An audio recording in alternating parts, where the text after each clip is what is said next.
These videos are not for children. Okay, I was intending on releasing this at a later date, mainly tomorrow, but I decided, nah, I'm in a good mood.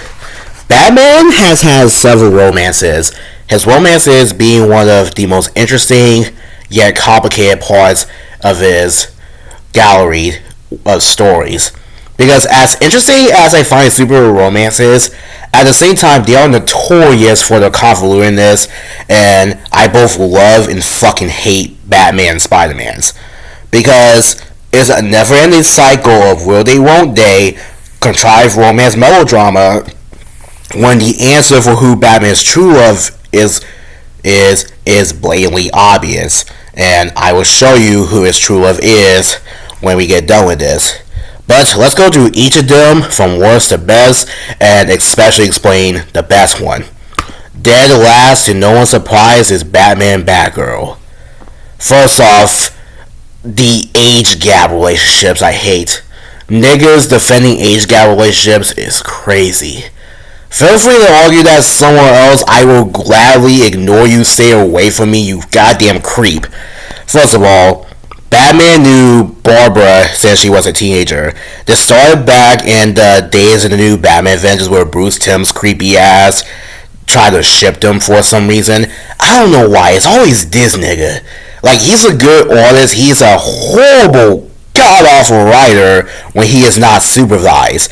This carried on is infamously into the Killing Joke movie, where the infamous Batman Batgirl sex scene happened. This was not in the book that they were adapting the Killing Joke. This was nowhere at all in the series. It's just there because weirdness. Like, seriously, anyone that tries to defend this shit, god awful. I'm so glad this shit died out, because there was this one comic where Batman got Batgirl pregnant. Mind you, she's the ex-girlfriend of his first and favorite son, Nightwing, and the best friend of his partner, Commissioner Gordon. Yeah, I don't see anyone in the right mind saying that this is a good ship. Fuck this shit. I hate Poison Ivy with a burning passion, and I especially don't like her with Batman. Poison Ivy is a textbook definition of she's attractive, so it's okay. She has committed mass rape, mass murder, mass genocide, is extremely sexist, and DC keeps trying to redeem her in Horley despite their atrocious crimes and their giant body counts. But hey, she's attractive, so it's okay. And for some reason, people try to ship her with Batman. Her whole reason for hating Batman is so goddamn stupid. Like, I don't even know why she hates him in the books. Like, I just remember that in Batman the Animated Series, like, she hated Bruce Wayne and Harvey Dent for cutting down some flowers for building the prison. It's not Batman's job to keep the forest intact.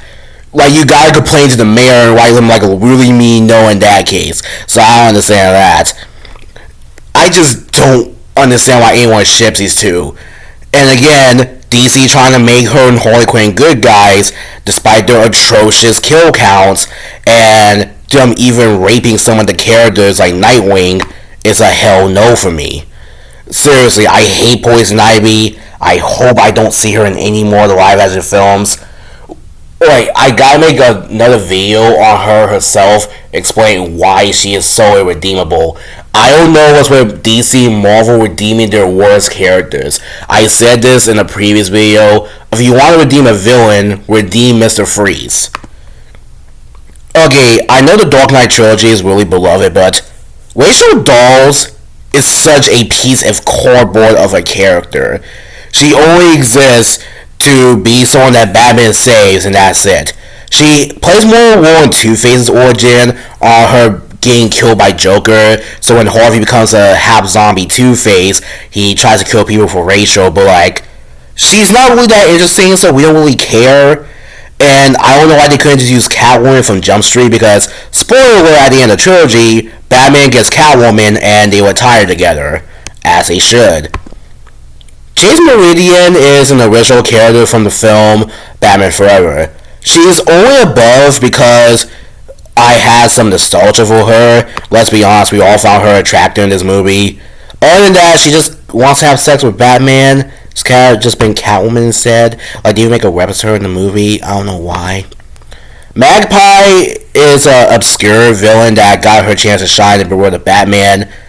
This is my favorite design for her, but she's kind of just more homicidal Catwoman, and not gonna lie, I think her voice is graying. They don't have a real relationship, it's just Magpie obsessed with Batman, and one episode she becomes jealous because he has a female sidekick in Katana, and the show got canceled, so we never got to see this go, but I don't know, this is just kind of dull sort of Catwoman. Love the design though. Wonder Bat or Batman Wonder Woman is a fan favorite ship that originates from the Justice League cartoon. And I like Wonder Woman, but Wonder Woman has a problem with Batgirl, and where some of the Batgirl and Starfire, they have them fuck a new dude every other week. People ship her with Batman, they ship her with Superman, they ship her with Green Lantern, whatever the fuck. I like Wonder Woman, but her and Batman work best just as crime-fighting partners, and that's it. Like, it's okay for a male character to have a female friend. Like, I don't think most writers understand what a friendship is. And on top of that, Bruce doesn't even seem like she's Diana's type. They can be friends and teammates, that's fine, I'm down with that, but I just never understood Wonder Bat. Like, Wonder Bat to me just feels like niggas don't know what a friendship is. Talia al Ghul is Batman's second best love interest, and so here's the thing with Talia. When she is written right, as in an actual character, she is good. They even have a son in Damian. The problem with Talia, as I mentioned in a previous video, is that writers tend to over-sexualize her and make her a creep. Like in the infamous DCAMU movies and the run by... what was it? It was... oh yeah, Grant Morrison. They made her a rapey fetish pervert instead of the ninja assassin who is neutral and wants to find a peace line between Batman and her father. I don't know why they changed that, aside from misremembering stuff. It completely ruined her character, just making her a daddy's girl, an evil ex-wife stereotype, and a pervert. Yes, most of DC's females have a weird sense of sexual allure to them, especially the villains like Poison Ivy, but the thing with Talia and Batman is that it's always subtext is in the background. Like in the Arkham games, Talia mentions that her and Bruce spent the night together in Metropolis, and that's all you need. You don't need to go on her reminiscing about having sex with a dude. When you overtly state it like in these films, you can't enjoy the relationship because no one wants to see a movie or support a relationship where one of the main things about it is a sex offender. Like, it just doesn't work, and also makes Damian's origin really yucky, which is why I think the best and not only his most well-known love interest, Catwoman, perfectly fits the build. She has been with Batman since the start, and she is the wind underneath his wings and the rock that he leans on. First off, I want to clear some misconceptions about Catwoman. Okay, first things first. This whole, she's boring and she's only used for sex and she likes money, like, she's like his little fling. Niggas that say this have deadass never read a comic book in their lives. First off, yes, Catwoman is attractive. Her only being used for sex, similar to Black Cat, comes from bad writing and niggas not understanding comics. Second is her money addiction. Dog. Gotham City is the worst goddamn city ever. Corruption, crime bosses, supervillains.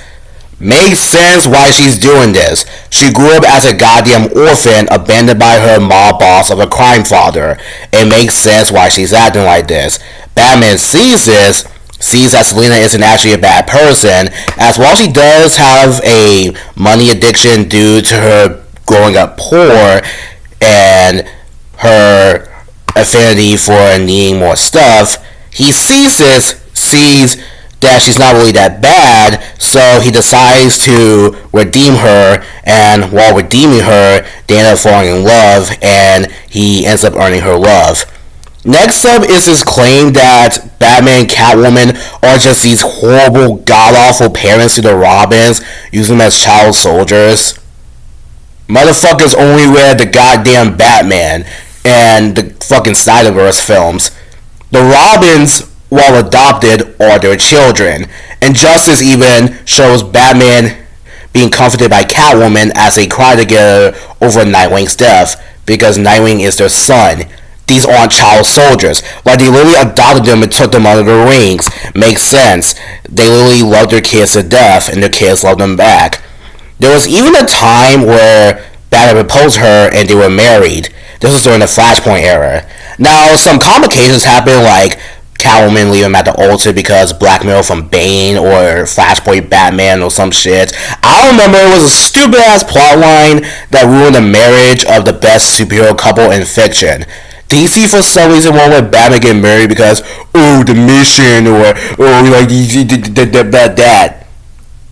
You can have him still do his mission and have a wife.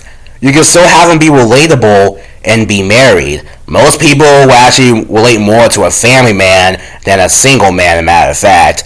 Like, they have 7 children, a biological daughter in Helena Wayne that DC barely uses. Why the hell does DC not have to be married? Like, it makes perfect sense. You have a morally ambiguous character who wasn't really a villain, just misunderstood.